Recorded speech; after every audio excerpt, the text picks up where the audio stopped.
Halo semuanya, saudara-saudari yang terkasih. Semoga kita semua dimanapun kita berada dalam keadaan sehat, sebab Tuhan Yesus selalu beserta kita. Hari ini atau dalam sesi ini kita akan mendalami bersama kelanjutan dari tempat-tempat suci, kelanjutan dari katekesi sebelumnya. Kita akan mendalami bersama mengenai gereja sebagai tempat suci.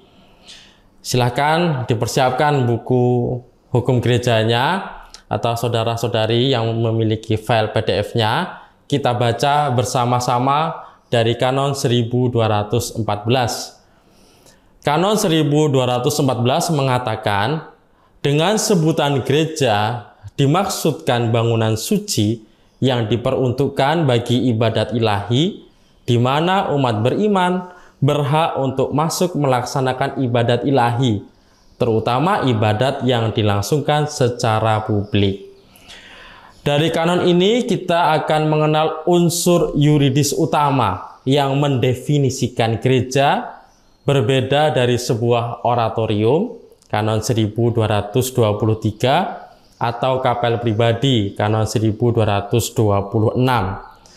Yang membedakan di antara oratorium, kapel pribadi, dan gereja adalah unsur yuridis utama gereja didefinisikan atau bermuatan bahwa hak umat beriman untuk pergi ke sana. Artinya semua umat beriman Kristiani memiliki hak untuk pergi ke gereja.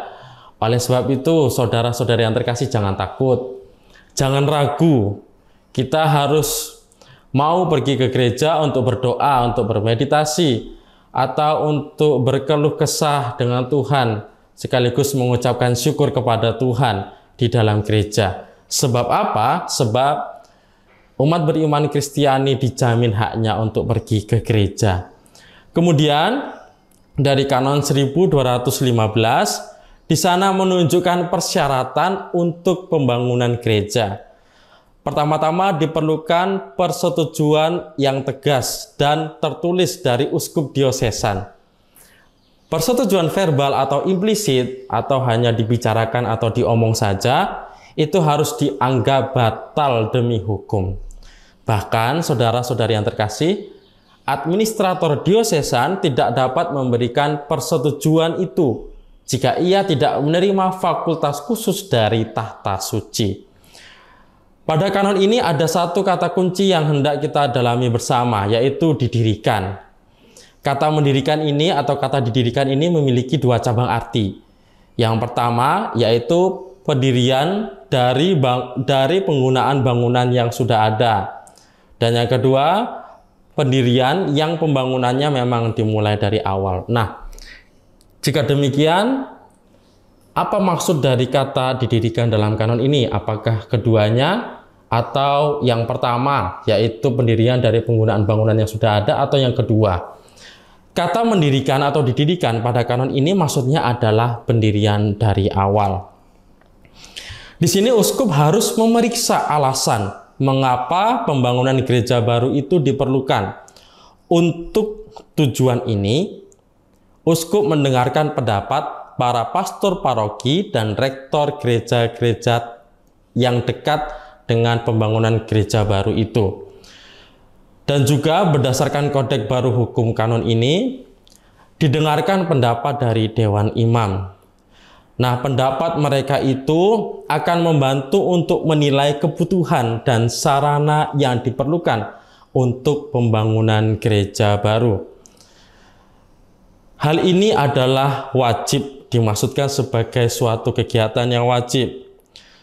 Konsultasi dengan Dewan Imam dan rektor-rektor gereja yang dekat dengan pembangunan gereja tersebut merupakan persyaratan untuk keabsahannya. Ini kita bandingkan dari kanon 124 dan kanon 127. Namun uskup dapat tidak mengikuti pendapat mereka. Namun demi validitasnya, uskup mendengarkan pendapat mereka terlebih dahulu. Dalam konteks pembangunan gedung-gedung ibadah baru, otoritas keagamaan ini ya pasti bersentuhan dengan otoritas sipil ya. Jadi kita harus melihat di mana gereja itu dibangun, kemudian harus melakukan evaluasi wilayah tersebut dan juga dampak-dampak sosial pada efek dari pembangunan gereja baru ini. Menurut Ordo Dedicatatis Ecclesiae et Altaris, di sana dikatakan bahwa untuk mempersembahkan permulaan pekerjaan pembangunan gereja baru itu disarankan untuk merayakan ritus yang menurut tradisi liturgi mencakup pemberkatan daerah yang bersangkutan dan berkat batu pertama. Nah, jika karena ada berbagai alasan tidak dimungkinkan untuk peletakan batu pertama, cukup diberkati saja. Ritus dibacakan oleh uskup atau yang jika uskup memiliki halangan dapat digantikan oleh wakil uskup, yaitu seorang imam. Selama upacara pemberkatan itu atau peletakan batu pertama, tempat itu dipersiapkan dengan baik, kemudian disediakan sebuah meja sebagai altar, dan juga disediakan salib dan batu pertama sebagai simbol dari peletakan batu pertama. Nah, jika uskup menyetujui pendirian rumah religius formal menurut kanon 608 dan kanon 611, tarekat religius jika klerus itu berhak memiliki gereja seturut kanon 611 nomor ketiga. Dikatakan di sana, untuk memiliki sebuah gereja bagi tarekat klerikal dengan tetap berlaku ketentuan kanon 1215 paragraf ketiga, serta untuk memberikan pelayanan suci dengan mematuhi ketentuan-ketentuan hukum. Dalam paragraf 3 itu dikatakan juga tarekat-tarekat religius meskipun sudah memperoleh persetujuan dari uskup diosesan untuk mendirikan rumah baru dalam keuskupan atau kota, namun sebelum membangun gereja di suatu tempat harus memperoleh izin darinya. Dengan demikian, uskup dapat memberikan ke tarekat itu sebuah gereja yang sudah didirikan. Namun, tarekat-tarekat itu tidak memiliki hak untuk membangun gereja baru, meskipun mereka memiliki hak untuk membangun sebuah oratorium baru. Untuk membangun sebuah gereja memerlukan persetujuan dari uskup sebagaimana ditentukan oleh kanon ini, yang mencakup persetujuan uskup atas lokasi yang tepat untuk itu. Pada kanon berikutnya, kanon 1216, dalam pembangunan dan pemugaran gereja-gereja, selain nasihat-nasihat para ahli, hendaknya diindahkan prinsip-prinsip dan norma-norma liturgi serta seni suci. Prinsip dan norma mengenai seni dan arsitektur gereja terutama ditemukan dalam Konsili Vatikan II mengenai liturgi suci, Sacrosanctum Concilium, dan buku-buku liturgi lainnya. Dalam Sacrosanctum Concilium kita bisa melihatnya dari nomor 122 sampai 128. Kemudian dari sumber lain Institutio Generalis Missalis Romani nomor 253 sampai 280, dan dalam dokumen lain yang berjudul Right of Dedication of a Church and an Altar pada bagian kedua nomor ketiga. Prinsip dan norma ini mengharuskan gereja dirancang sesuai dengan fungsi liturgi yang tepat, dan bahwa di sana akan diadakan secara layak perayaan-perayaan liturgi. Hakikat sebuah gereja menuntut agar gereja itu cocok untuk perayaan-perayaan suci, namun juga diadakan secara bermartabat, menunjukkan keindahan yang mulia, dan bukan sekedar pajangan-pajangan yang mahal. Dan gereja itu harus berdiri sebagai simbol realitas surgawi. Di antara orang-orang yang diperlukan untuk memberikan nasihat dalam pembangunan, restorasi, atau renovasi gereja adalah Komisi Keuskupan untuk Liturgi dan Seni. Ahli lain yang harus diajak dalam pembicaraan mengenai pembangunan, restorasi, atau renovasi gereja ini mencakup seorang arsitek yang bereputasi baik, dan jika mungkin seorang konsultan liturgi. Nah, saudara-saudari yang terkasih, apa sebetulnya yang diharapkan oleh hukum gereja, oleh kanon-kanon mengenai tempat suci dalam kaitannya dengan gereja. Kita bisa merefleksikannya dari Kanon 932 paragraf 1 dan 2. Kanon 932 paragraf 1 mengatakan, perayaan Ekaristi hendaknya dilakukan di tempat suci, kecuali dalam kasus khusus kebutuhan menuntut lain. Dalam hal demikian, perayaan haruslah di tempat yang pantas.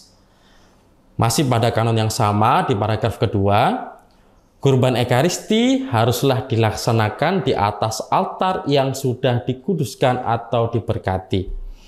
Di luar tempat suci dapat digunakan meja yang cocok dengan harus selalu ditutup kain altar dan korporal.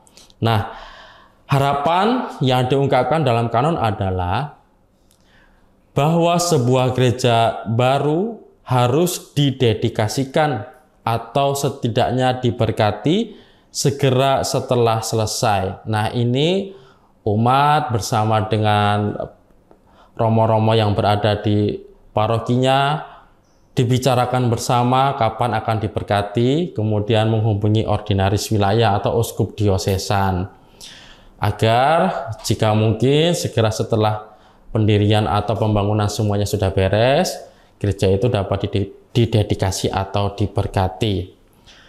Alasan untuk ini yang terutama adalah untuk memunculkan sepenuhnya simbolisme dan makna dari ritus pemberkatan dan pendedikasian. Selain itu, tanpa pendedikasian atau pemberkatan, itu bukanlah tempat yang suci, tetapi misa bisa juga dirayakan di sana dalam kasus kebutuhan khusus, seturut Kanon 932 paragraf 1. Nah, jadi kalau misalnya ada seorang romo merayakan misa di gereja yang belum diberkati, misanya itu tetap sah. Forma dan yang terpenting kita melihat forma dan materinya, bukan terutama karena gereja itu tidak diberkati. Oleh sebab itu kita akan membahas apa itu kebutuhan khusus itu. Kasus-kasus yang ada yaitu di mana seorang imam individu harus secara berkesinambungan merayakan di luar tempat suci, merayakan perayaan Ekaristi di luar tempat suci karena kebutuhannya sendiri, atau kasus-kasus kebutuhan di mana seseorang imam sedang sakit atau usia tua atau jarak dari gereja yang jauh, dan secara umum setiap kali ada beberapa keuntungan berpastoral untuk merayakan di luar tempat suci, seperti pada misa sesekali untuk anak-anak atau untuk orang-orang muda dirayakan perayaan Ekaristi di luar, di halaman atau di hutan atau di tempat-tempat rekreasi, misalnya di pantai. Mengenai ini dalam Kanon 932 di kodeks sebelumnya, hal ini membutuhkan izin dari ordinaris untuk merayakan Ekaristi di luar tempat suci. Namun hukum sekarang menyerahkan hal ini kepada penilaian masing-masing imam, dan juga harus diperhatikan jika perayaan Ekaristi dilakukan di luar tempat suci, seperti yang saya katakan, harus disediakan meja yang cocok, kemudian ada kain putih dan ada korporal di atasnya sebagai pengganti altar. Saudara-saudari yang terkasih, ketika sebuah gereja dikuduskan, penunjukan seperti bejana baptis, salib, dan patung, organ, lonceng, dan sebagainya juga diberkati, didirikan dengan sepatutnya dan dipasang seturut norma-norma liturgi. Aturan ini juga berlaku untuk pemberkatan gereja. Jadi tidak hanya sewaktu pendedikasian gereja, tetapi berlaku juga untuk pemberkatan gereja. Dalam gereja timur, mereka tidak menggunakan istilah dedikasi, tetapi mereka menggunakan istilah konsekrasi. Dan bagi mereka, konsekrasi gereja-gereja direservasi kepada uskup eparkial, yaitu mereka yang hanya dapat memberikan hak tabisan kepada uskup lain. Setiap gereja memiliki gelarnya sendiri yang tidak dapat diubah setelah peresmian dilakukan. Apa maksud gelarnya sendiri ini? Misalnya ada gereja bergelar Santa Maria yang Suci, atau gereja Santo Petrus, atau gereja anak-anak suci, dan sebagainya. Nah, jika pemberian gelar-gelar ini, itulah nama-nama itulah yang saya maksudkan dengan gelar. Jika gelar pemberian nama itu diberikan bersama dengan berkat gereja, menurut ritus atau dedikasi yang sesuai, itu dapat diubah oleh uskup diosesan. Namun, setelah mempertimbangkan segala sesuatu dengan cermat dan untuk maksud yang serius. Juga di dalam gereja sudah sepatutnya ada altar yang tetap dan ada tempat untuk menyimpan sakramen Maha Kudus. Penempatan sakramen Maha Kudus ini wajib untuk gereja katedral yang setara dan gereja di paroki, gereja paroki. Gereja juga disediakan di sana gereja-gereja yang berada di rumah-rumah lembaga hidup bakti dan serikat hidup kerasulan. Dengan izin ordinaris wilayah, dimungkinkan juga untuk gereja-gereja yang lain di luar dari apa yang sudah saya katakan. Demikianlah saudara-saudari, semoga penjelasan singkat mengenai katekese, mengenai tempat-tempat suci yang terkait dengan gereja ini harapannya semoga kita dapat memahaminya, membantu menumbuh kembangkan iman kita dan pengetahuan kita dalam hidup beriman.